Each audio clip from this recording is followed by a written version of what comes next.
Voltamos agora a transmitir o 2º Congresso Brasileiro de Direito Eleitoral e Político, Diálogos sobre a Democracia, uma parceria entre a Escola Judiciária do TRE de Minas, a Faculdade de Direito Milton Campos e a Ordem dos Advogados do Brasil. Eu fui juiz eleitoral em primeira instância aqui em Belo Horizonte, inclusive eu fui diretor do foro, eu presidi a eleição municipal em 2004, né?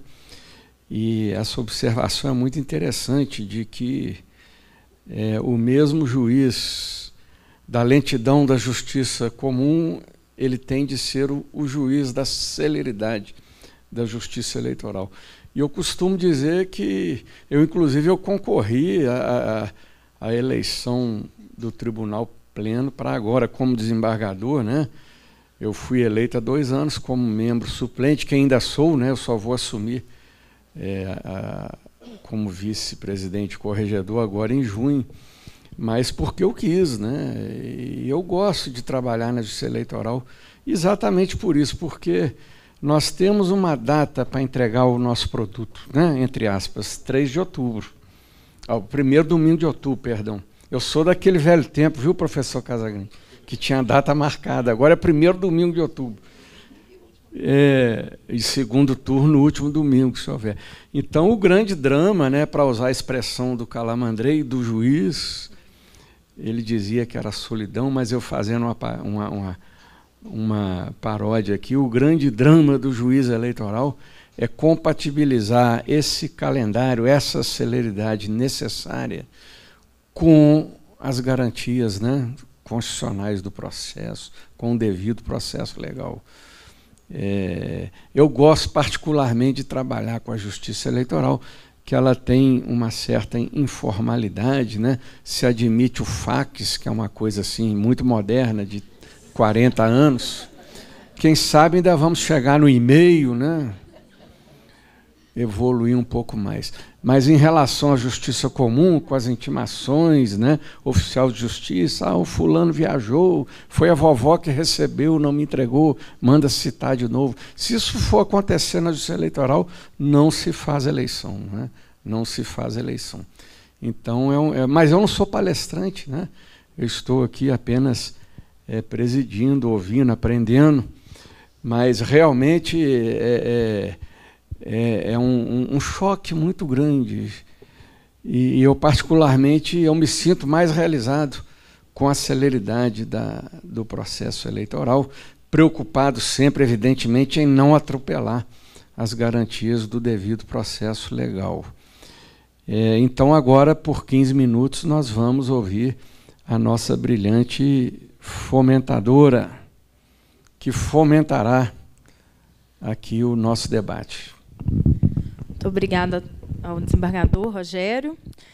Agradeço a ele, na pessoa dele, a essa honra de estar aqui presidindo, representando também, fomentando, representando o TRE de Minas Gerais e, em especial, o Corpo de Servidores. Quero cumprimentar meus colegas, peço licença à plateia para fazer isso, porque, de fato, para mim é sempre uma honra muito grande ser, de alguma forma, representante desse corpo tão dedicado de servidores da Justiça Eleitoral em todos os estados.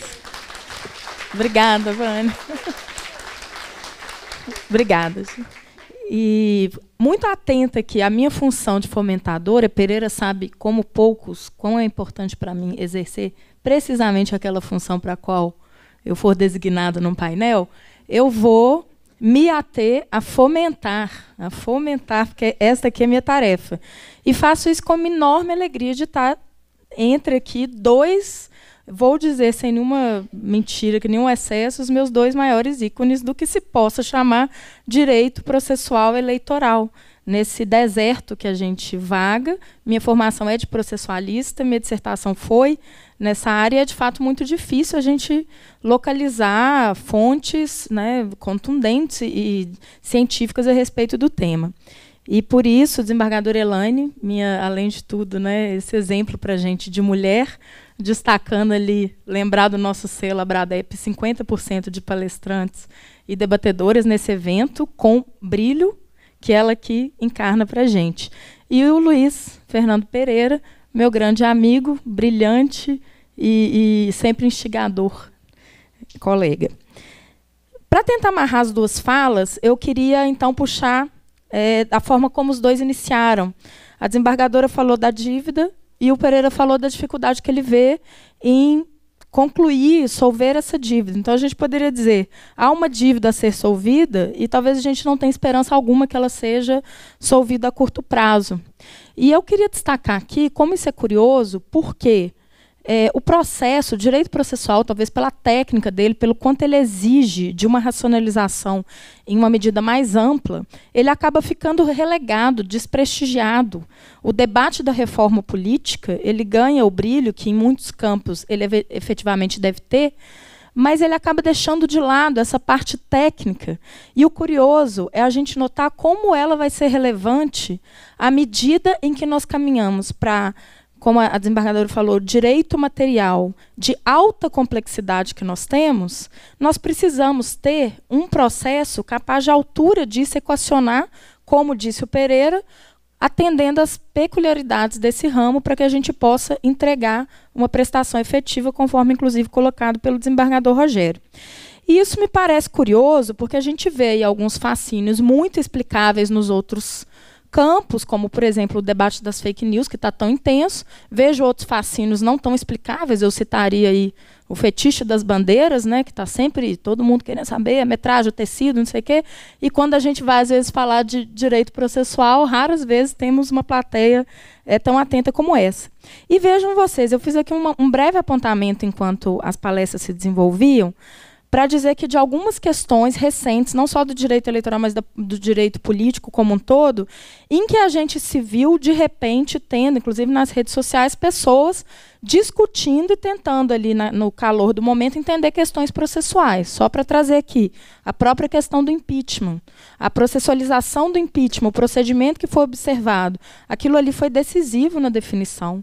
A gente tem aqui, para já destacar, as ações de cassação da chapa Dilma Temer, que foram brilhantemente resolvidas com amparo em uma questão processual, que era a estabilização da causa de pedir, aqui destacando no esforço do TRE de Minas Gerais, que havia sido pioneiro em decretar da mesma forma nas ações de cassação do governador essa estabilização, e que depois, quem sabe, até inspiramos o parecer brilhante ali do Pereira, que com isso, acertadamente no meu entendimento, na questão processual, colocou um ponto final pelo respeito à garantia processual de que os réus saibam não só a quais fatos, mas também a qual causa de pedir jurídico eles respondem com os efeitos da decadência.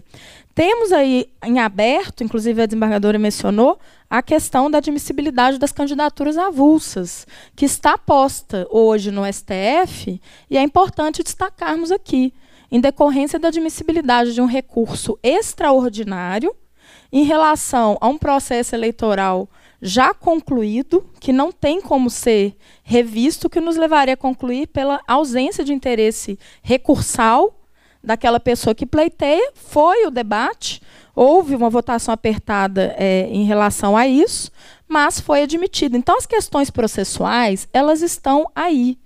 E vou deixar a última, inclusive já antecipando, caso os nossos palestrantes queiram comentar, a própria dificuldade de nós vermos hoje a indagação de como será processado, eventualmente, um registro de candidatura do Lula diante da situação que a gente vai ter, da data do registro de candidatura, da possibilidade de fazer campanha garantida pelo 16A e de eventual intervenção aí do sistema de tutelas provisórias. São questões processuais que eu queria trazer para vocês porque são palpitantes.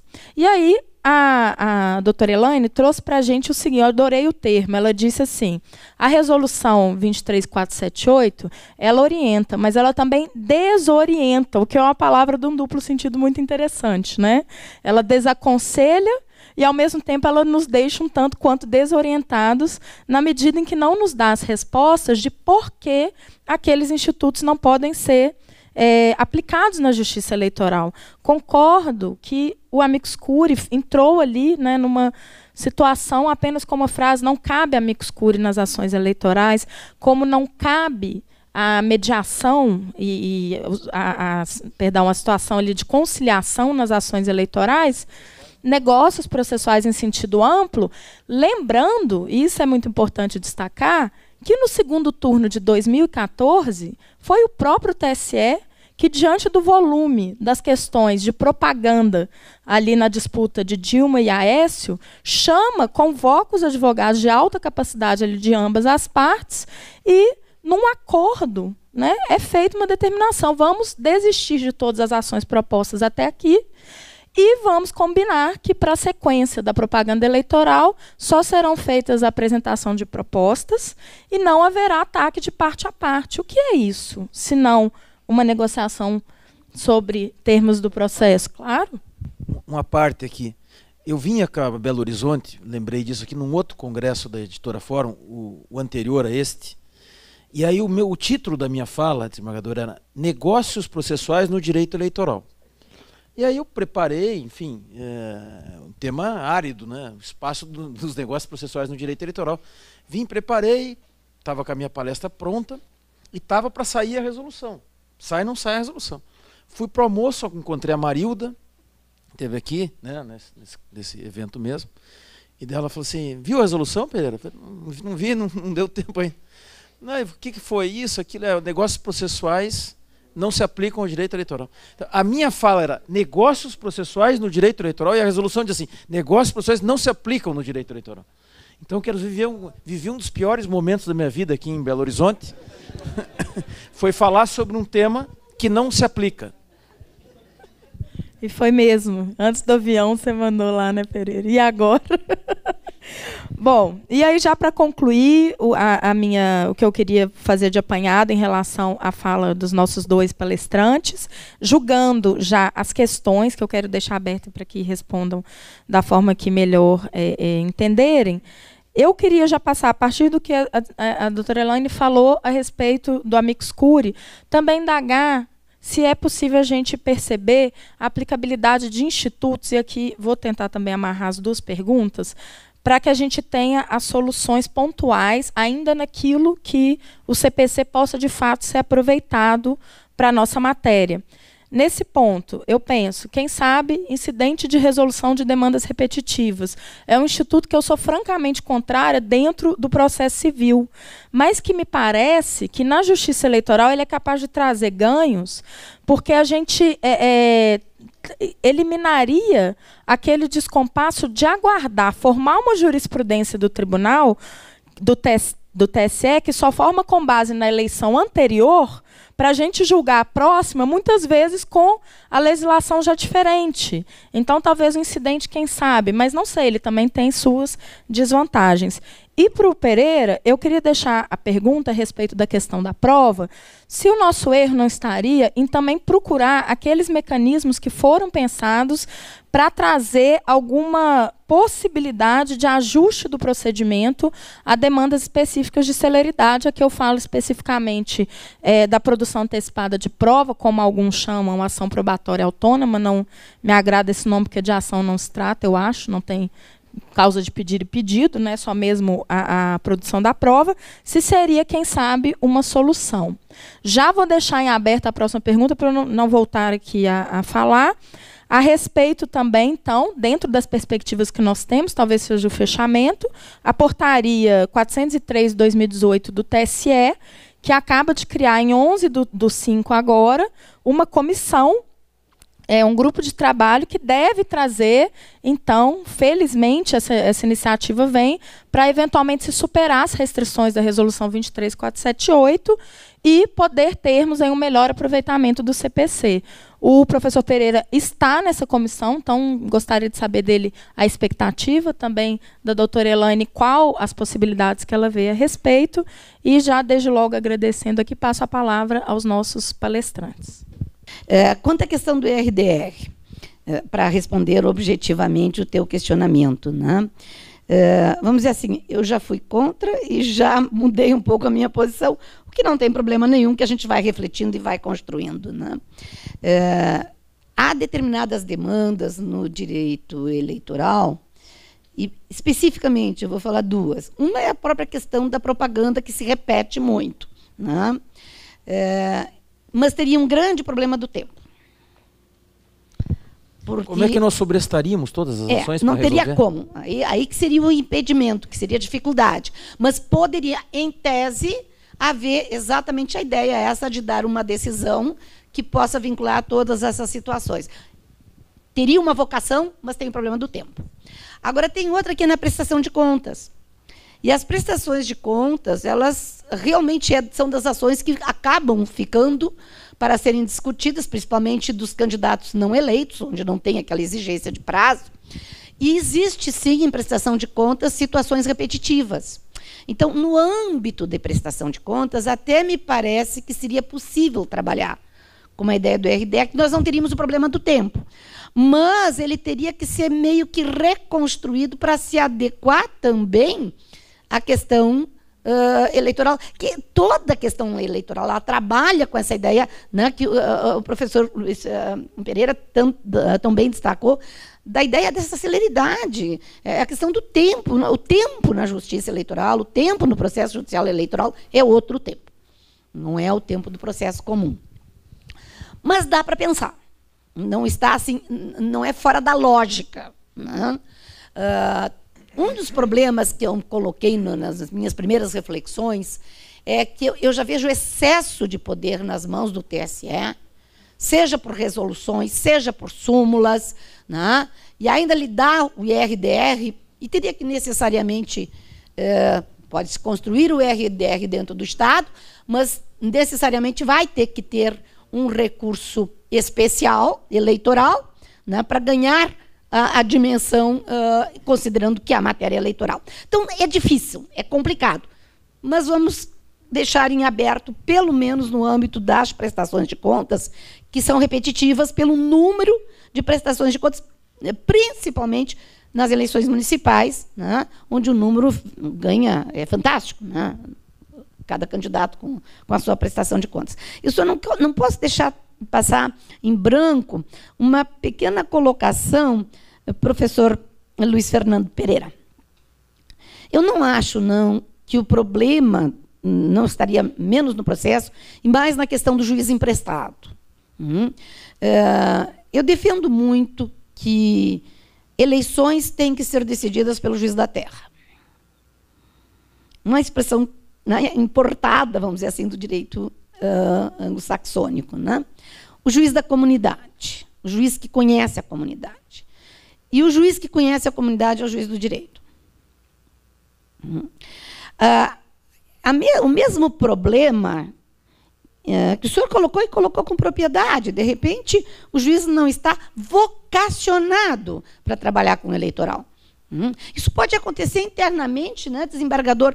Por exemplo, tira um juiz da fazenda pública e bota na família.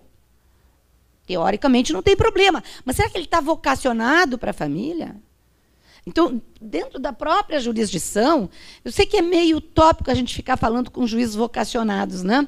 Mas a gente tem que pensar um pouco nisto. E creio que o trabalho que é feito, em geral, pelo TRS não é completo, perfeito, mas é muito bom no sentido de acompanhar muito, fazer muitos cursos, preparar muitos juízes eleitorais.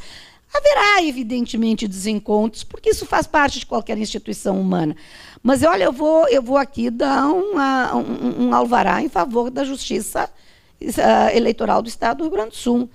Não é lá que os processos trancam. Não é lá que os processos de cassação são julgados em novembro do último ano que o mandato está terminando. É no TSE. É no TSE que a gente encontra esses problemas. Agora, a Justiça Estadual do Rio Grande do Sul, ela termina com todos os processos de cassação, que envolvam a cassação, né, que são aqueles que mais preocupam por causa do mandato, da vontade popular, né, em tempo muito, muito hábil. Os dados eu não tenho, obviamente, aqui, mas, assim, primeiro semestre do ano do mandato, no Rio Grande do Sul, está tudo julgado. Podem ficar aquelas ações. Não foi eleito e está discutindo se praticou ou não praticou alguma das infrações eleitorais. Essas, de repente, se estendem um pouco no tempo, né? Mas aquelas que envolvem cassação de candidato eleito, há um rigor muito grande. Eu vou citar a experiência do meu estado, que é onde eu vivo, onde eu trabalho e onde eu fui vice-presidente e presidente, né? Então eu precisava fazer essa ressalva, né? Bom, eu assim, eu vou, desembargador, só mencionar assim, que a Justiça Eleitoral não precisava dessa defesa porque eu não fiz esse ataque, né? Assim, o que eu estou dizendo é o seguinte, veja, a Justiça Eleitoral é muito rápida, né? Nós, que militamos concomitantemente na Justiça Ordinária e na Justiça Eleitoral, sabemos que a Justiça Eleitoral é muito rápida. Mas, de fato, há uma dificuldade do juiz, como eu também não defendo, evidentemente, carreira própria de juiz eleitoral, né? Nós já temos, primeiro nós já temos a Justiça Eleitoral mais cara do mundo, sem dúvida nenhuma, né? Então ainda fazer uma carreira própria de juiz eleitoral que ficaria lá sem julgar ou julgando muito pouco durante 2 anos, não me parece que faça sentido. Mas eu estou dizendo que, claro, há uma dificuldade, porque como há o rodízio dos juízes para ocupar esses cargos, né? Então o juiz vem com um cacuete do cível da vara da fazenda, em que a celeridade é uma exigência menor ou de menor grau, né? E acaba tendo dificuldade de se adaptar ali. Mas, claro, ainda assim a Justiça Eleitoral julga muito rápido, sem dúvida nenhuma, né? A do Paraná também julga muito rápido. Nós tivemos um retrocesso agora, foi a mudança do 257. Como as ações não têm mais eficácia imediata, tem que confirmar no TRE, o que acontece, e nós estamos fazendo um levantamento lá no escritório, o que acontece é o seguinte, o TRE tem que confirmar, e como na verdade a eficácia começa no TRE, a tendência é o TSE dar liminar, para suspender a eficácia para esperar julgar o recurso especial. E aí não dá tempo de julgar tudo lá, porque afunila no TSE. Então um dos efeitos colaterais da mudança do 257 é esse. Porque antes, como tinha eficácia imediata, às vezes o TRE atribuía efeito suspensivo, mas quando julgava no TRE era difícil o TSE atribuir um segundo efeito suspensivo. Isso foi muito ruim para a Justiça Eleitoral e nós perdemos efetividade nos processos de cassação, que acabam esvaziando o seu conteúdo com o final do mandato. Em relação à resolução, que é a pergunta da Roberta, eu sempre fui um crítico da extensão do poder que se deu ao TSE nas resoluções, né? O TSE, na 22.610, que é a resolução da fidelidade partidária, além de criar a própria regra material da fidelidade partidária, criou ali ação, recurso, prazo de recurso, atribuiu efeito suspensivo, tirou efeito suspensivo, prazo decadencial, não cabia recurso, criou a regra de competência, os vereadores eram julgados diretamente no TRE, não cabia recurso, depois cabia recurso, enfim. Enfim, eu sempre fui crítico desse poder que se deu à Justiça Eleitoral nas resoluções, só que agora, dado o fato de que eu recebi essa honraria de ser nomeado para moldar essa resolução, quero dizer que esqueçam o que eu disse sobre o tema. Eu acho que a resolução é o caminho para resolver tudo, entendeu? Então agora, eu acho que nós podemos aproveitar essa resolução, desembargadora, e resolver esse negócio do Código Eleitoral. Só que faltava bem na minha vez, não, na resolução não pode nada. Mas... Então assim, eu lá, né? Então assim, a ideia, eu acho que a comissão, que nós trocamos alguns e-mails, mas não se reuniu ainda, em primeiro lugar ela vai ter que definir até onde vai, né? Eu vou defender que vá longe, né? E assim, indo longe, né, nós podemos resolver em boa medida esses déficits de diálogo que nós temos entre o processo, ou seja, disciplinar a aplicação subsidiária e supletiva no âmbito da resolução, né? Ou seja, dar substância para os conceitos de supletivo e subsidiário que estão no 15º, e daí fazer uma importação crítica do Código de Processo Civil. Por exemplo, na questão da prova policial, para citar um exemplo que eu tratei do caso recentemente, né? Nós podemos importar a lógica da produção da prova pericial com os prazos encurtados, né? Nós fizemos isso sempre no direito eleitoral, né? Nós sempre estabelecemos o prazo limite de 3 dias para a interposição dos recursos, né?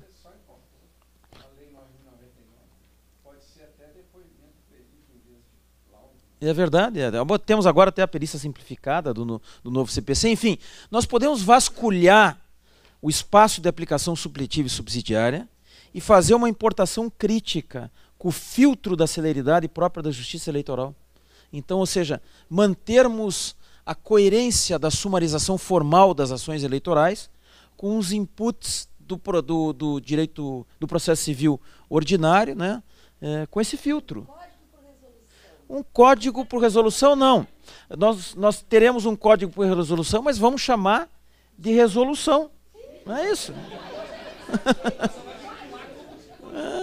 Exatamente. E, por favor, nunca fale dessa história aí de código por resolução. É isso. Deixa eu só, então. Só para fazer um arremate, olha só, hein? Em breves minutos, talvez aquilo que parecia sem resposta, estamos aí com uma possível resposta. E eu só queria destacar, doutora Elaine, uma coisa muito importante que a sua fala agora me trouxe, que é lembrar que o TSE ele admitiu uma provocação do Procurador-Geral Eleitoral há pouco tempo, me escapa que acho que foi ainda no mês de abril, para aceitar um recurso repetitivo, que é também uma modalidade que vem do CPC, para discutir exatamente uma questão de prestação de contas, que é se aquele depósito feito acima de R$ 1.064 por depósito direto deve ou não deve ser considerado recurso de origem não identificada. Então, vai ser discutido isso. E ele falou tem que uniformizar, porque os TREs decidem cada um de acordo com uma compreensão, né? Então, ou na resolução, o que vier primeiro. Muito obrigada. Passo a palavra ao nosso presidente.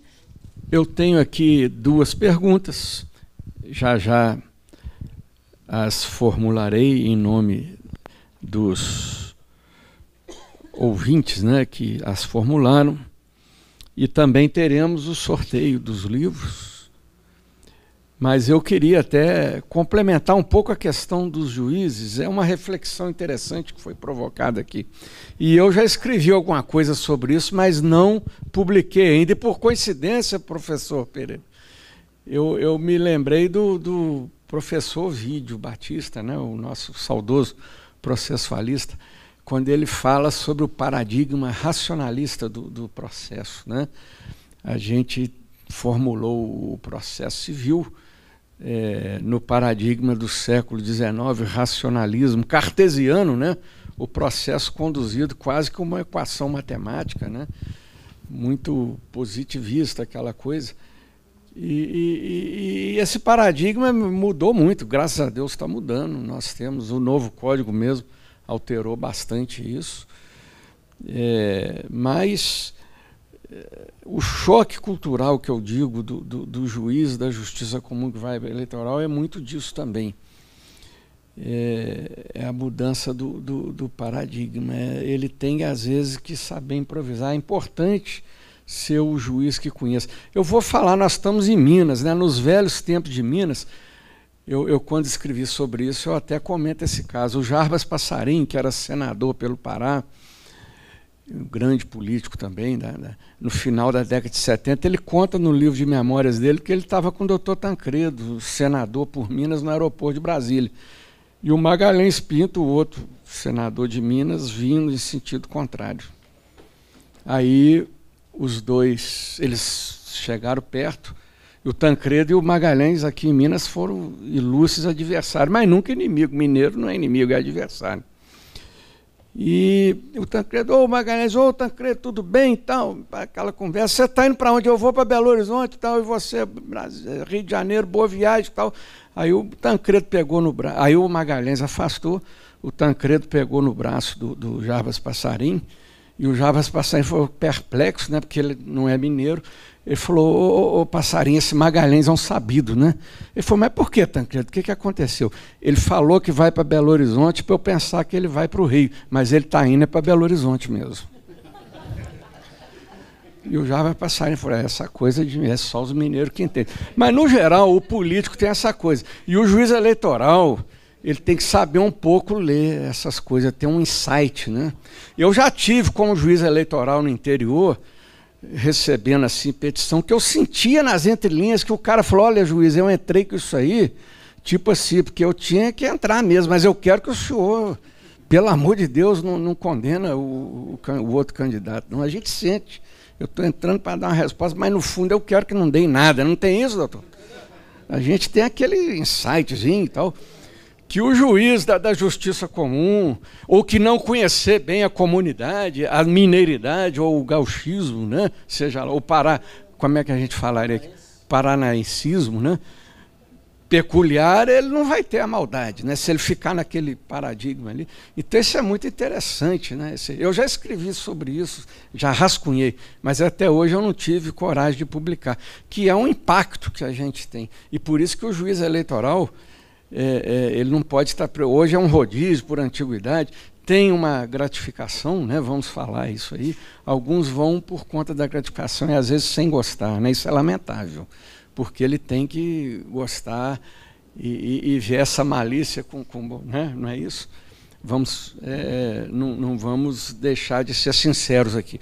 Bem, mas então, eu tenho duas perguntas. Como uma delas foi dirigida para o professor Pereira e a outra sem o nome do palestrante, eu, em respeito ao princípio da isonomia, formularei a pergunta não dirigida para minha colega desembargadora Helene. É de Alexandre Araújo. O Alexandre está aí? Alexandre Araújo. Ele faz uma pergunta se o princípio da tipicidade das ações eleitorais muitas vezes permite a pluralidade de ações com a mesma causa de pedir e pedido, não se aplicando em muitos casos no processo eleitoral o instituto da litispendência. Esse aspecto não reclama uma racionalização? Como é que é o nome do... É o Alexandre. Alexandre, tudo bem? De certa forma, né, o professor Luiz Fernando já tinha feito uma breve referência nisso, né? Essas tipicidades dessas ações, elas realmente, por vezes, elas provocam sobreposições, né? E foi nesse sentido que a reforma de 2015 veio estabelecer, a meu juízo, ainda não como deveria ser, a questão da conexão e da continência, evitando que essas ações tramitassem separadamente, né, gerando decisões contraditórias entre si, né, ou então, mesmo que ambas resultassem no mesmo sentido, o resultado final, houvesse uma sobreposição de sanções recaindo sobre o mesmo candidato, por exemplo, né? A litispendência, também no direito eleitoral, eu acho que está a merecer um cuidado maior, porque a litispendência, na verdade, faz extinguir o segundo processo, né? Diferente da conexão e da continência, que reuniria, em princípio, para instrução conjunta, mas principalmente para decisão, para uma única decisão, uma decisão reunida. A litispendência, por força do Instituto, que é repetição de ação, tríplice identidade, né? A meu juízo, no direito eleitoral, e eu confesso que isso é um tema ainda que eu pretendo explorar mais, e que não está resolvida pela reforma de 2015, nem deveria estar, porque ali não trata especificamente disso, acho que tem uma peculiaridade do direito eleitoral inexistente no processo civil comum,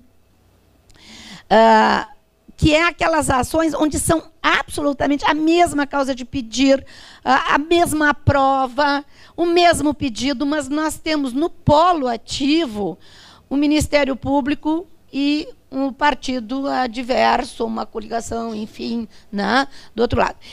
E aí fica uma pergunta que é uma carência da nossa teoria geral. Eu não posso me valer do Código de Processo Civil, das regras do processo civil, que não reconheceriam de maneira nenhuma, havendo autores diferentes, mesmo sendo, por exemplo, nas ações coletivas, sendo o Ministério Público e uma associação, autores, é o suficiente para dizer, não há litispendência, vamos reunir. Há uma conexão, eventualmente uma continência, enfim, né? Mas no eleitoral, eu vou colocar isso como reflexão, não como resposta. Eu estou me inclinando, e pretendo aprofundar isso e, de repente, escrever sobre isso, de que, neste caso, o Ministério Público e um partido entrando com esta ação que tem os mesmíssimos fundamentos de fato, o mesmo pedido, as mesmas provas, né? Elas cairiam, sim, num caso de litispendência, com absorção de um dos autores, né? E aí é que vem uma crítica que eu não consegui aprofundar, que eu penso que nós temos que repensar um pouco essa grande intervenção, essa intervenção que me parece que desborda do devido processo legal no Ministério Público no âmbito do direito eleitoral. Também é um tema que eu ainda estou devendo maiores reflexões. Eu não sei se eu consegui responder a tua pergunta, e ela foi, de certa forma, para mim foi bom, porque me tocou num ponto que eu queria ter explorado um pouquinho mais e não consegui pela redução de tempo. Professor Pereira, essa pergunta aqui é quase um nocaute, viu? É um nocaute. Mas é eles que se entendam, né? Ele está pensando que eu vou para Belo Horizonte, mas eu vou para Belo Horizonte mesmo, tal, deixa eles se entenderem. Mas o autor da pergunta, ele já se entregou ali, é o nosso querido professor Rodolfo. A pergunta é realmente contundente. Qual a sua opinião em relação à aplicação do artigo 311 do CPC, tutela de evidência, para mitigar os efeitos do artigo 16A da Lei 9.504, que é aquela questão da candidatura sub júdice, né? Poder fazer campanha mesmo estando sub júdice, e excluir antecipadamente candidatos com inelegibilidade flagrante. Palavra do doutor Rodolfo. E mais, isso é pergunta, doutor, eu sou só o porta-voz, hein? Eu não sou a voz, é o porta-voz. Na sua opinião, isso se aplica ao caso do presidente Lula?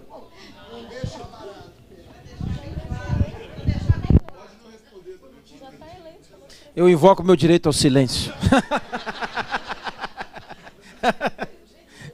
Não, veja só.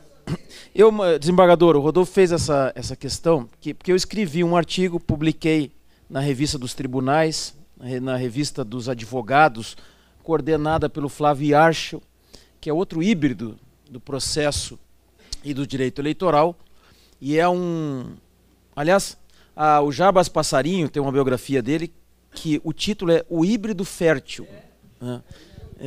Então, nós somos os híbridos, que é do direito eleitoral e do processo. Férteis também, né, Roberto? Em alguma medida.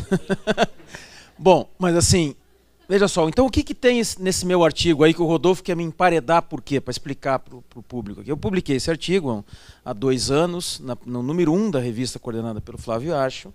O que é que eu dizia lá? Eu dizia lá o seguinte: o artigo 16A é um artigo mitigador do sistema esquizofrênico de registro de candidaturas que nós temos no Brasil, que é esquizofrênico e é isolado. A Ana Cláudia Santana não acredita, mas eu fiz um estudo de direito comparado, né? O Rodolfo tem o caso da França e o caso de Portugal, né? Como é que nos outros países funciona, né, desembargador? Você tem uma fase de registro de candidatura, você controverte tudo que tem para controverter em registro de candidatura. Aliás, ressalva seja feita, eu disse que as ações eleitorais não têm sumarização, mas a ação de impugnação de registro de candidatura tem uma sumarização do ponto de vista horizontal, no conceito do caso Watanabe, porque você tem uma restrição das matérias arguíveis, né? Então, você tem essa restrição, inclusive, para que ela seja rápida, né? Mas o fato é o seguinte: nós, no Brasil, o sujeito faz o pedido de registro no primeiro dia da campanha eleitoral. E aí a Justiça Eleitoral tem que julgar se ele pode ser candidato enquanto ele faz campanha. Nós tínhamos uma campanha de 90 dias, já era um problema. Reduzimos para 45. A Roberta tem a solução, né? Mas a solução dela ainda não foi implementada, porque o Congresso ainda não ouviu a Roberta. A Roberta, em alguma medida, o Rodolfo, mais a Roberta. Né? Então nós temos esse drama, desembargador. O presidente Lula faz o pedido de registro de candidatura no primeiro dia da campanha eleitoral. O que diz o artigo 16A? Até julgar em definitivo, eu deixo ele fazer campanha. Aí nós temos 2 fases nessa história. Primeiro é até julgar, até a primeira decisão, né? Como é que eu poderia retirar o sujeito da disputa sem ainda ter analisado se ele tem condições de ter o registro deferido ou não. Então eu deixo e depois, lá na frente, quando eu julgar, ele sai. Mas aí o artigo 16A diz que ele não sai, porque enquanto não julgar o recurso. E como não dá tempo de julgar, ele fica em campanha até o final. Aí eu, depois de ter publicado esse artigo, né, fiz não é um parecer, definitivamente não é um parecer, é um estudo, um panorama a pedido do PT, como é que seria a candidatura do Lula, em razão desta inelegibilidade, que na expressão de Gilmar Mendes seria uma inelegibilidade aritmética. Né? E eu disse, olha, o Lula vai, à luz do 16A e da jurisprudência consolidada do TSE, fazer o pedido de registro de candidatura e ele vai ser candidato enquanto não houver decisão final. É assim que é hoje. É verdade que pode sim, com base no 311, ter deferimento de uma tutela de evidência, né?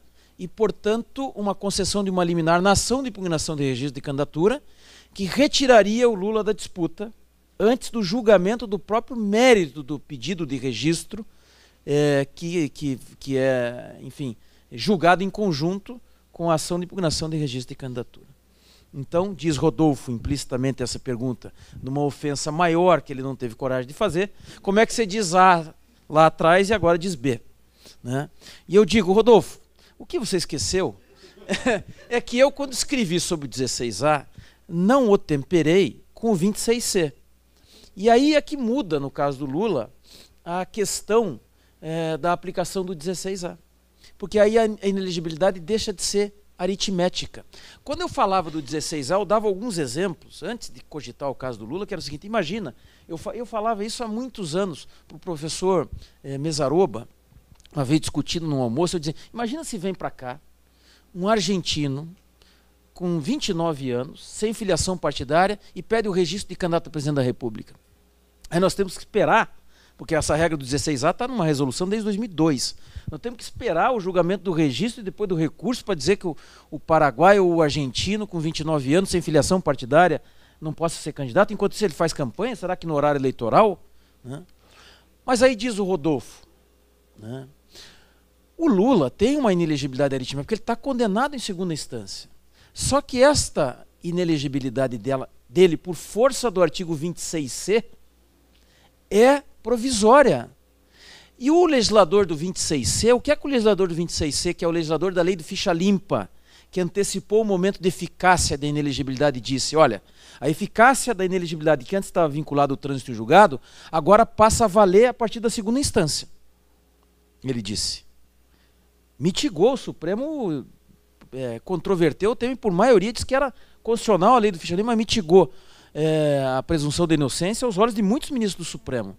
Né? Porque disseram, como é que ele é presumidamente inocente até o trânsito julgado, mas já fica inelegível a partir da segunda instância? Claro que depois, quando permitiram a prisão, aí se pode prender, não vai. Claro que pode ficar inelegível. Só que o legislador do 26C disse o seguinte, olha, eu trago a inelegibilidade para esse patamar, mas tem uma. Eu dou uma válvula de escape, que é o seguinte, se o teu recurso tiver plausibilidade, eu suspendo a inelegibilidade. Portanto, nós teríamos que dizer, para aplicar o 311, tutela de evidência, e afastar o 16A, que o recurso interposto pelo Lula lá no TRF, tanto o RESP como o RE, não tem nenhuma plausibilidade. E a escolha do legislador não foi aleatória, porque nós que somos processualistas sabemos que no ambiente da tutela provisória nós podemos exigir gradações na verossimilhança. Por exemplo, o artigo 273 do revogado Código do artigo 273 do revogado Código de 73 previa a prova inequívoca para conceder tutela antecipada. Um grau de verossimilhança que a doutrina sempre tratou como um grau de semelhança superior àquele necessário para a concessão da tutela cautelar. Né? Ou seja, nós graduamos a verossimilhança exigida para a concessão da tutela provisória.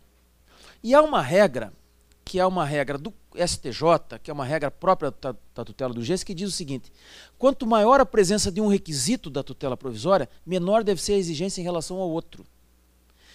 sabiamente o legislador do 26C diz assim, como aqui temos um perículo em mora muito alto, afinal de contas, retirar alguém antecipadamente da disputa, né, é nitidamente irreversível, porque se eventualmente depois o STJ disser que Lula não é inelegível, não dá para fazer novas eleições, então nós, dado este perículo em mora presumido em grau máximo, nós vamos exigir em verossimilhança pouco, probabilidade, basta a probabilidade. Portanto, se alguém disser que o recurso do Lula não tem nenhuma probabilidade, ele tem uma inelegibilidade aritmética.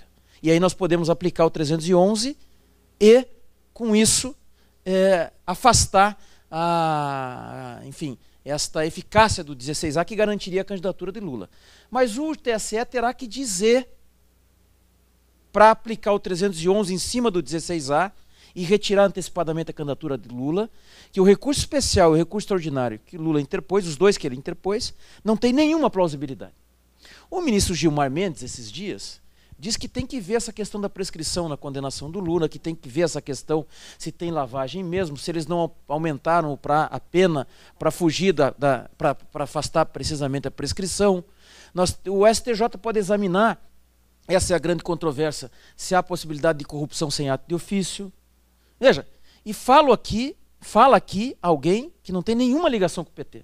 Zero de ligação com o PT. Né? As minhas simpatias ideológicas elas estão longe, sabem bem os amigos próximos daquelas defendidas pelo PT, no âmbito sobretudo na questão da economia. Então, assim, eu sou praticamente um insuspeito no tema, desembargador. Né? Eu quero dizer que, em razão disso, nós temos que, sim, né, decidir isso no caso concreto, mas conjugar aquilo que eu escrevi, Rodolfo, sobre o 16A, com o 26C e com o caso concreto de Lula. E convenhamos, não podemos tratar Lula como um paraguaio de 29 anos que não tem filiação partidária. Só um apontamento aqui que eu tenho certeza que o Pereira sabe, só deixou isso para eu falar alguma coisa a respeito. Artigo 311 da tutela de evidência, ele na modalidade do abuso de direito de defesa dos manifestos atos protelatórios, ele não é passível de concessão por liminar. É necessário que haja somente mediante o exercício da defesa é possível dizer que a pessoa teve um comportamento processual inadequado, que vai levar isso em contagem de dias. Sai do dia 15, 17 com as 48 horas, 5 dias para impugnação, mais 7 dias da contestação, no mínimo, para que se tenha esgotado processualmente a sumarização aí dessa tutela de evidência, que é importante também. De qualquer forma, por honestidade intelectual, devo dizer que eu concebo a possibilidade da tutela de urgência propriamente, a de urgência para afastar o 16A, e escrevi sobre isso. Então, não posso fazer como o Fernando Henrique, esqueçam o que eu escrevi. Só em relação à resolução. Só em relação à resolução. Não, da resolução aí, sim, não tem escrevi nada, porque eu tinha esperança de ser nomeado. Essa questão ela é menos traumática, a meu ver, menos aflitiva, porque a candidatura em discussão aqui é a presidente e ao TSE que dá a primeira e última palavra. Menos mal, né? Menos traumático.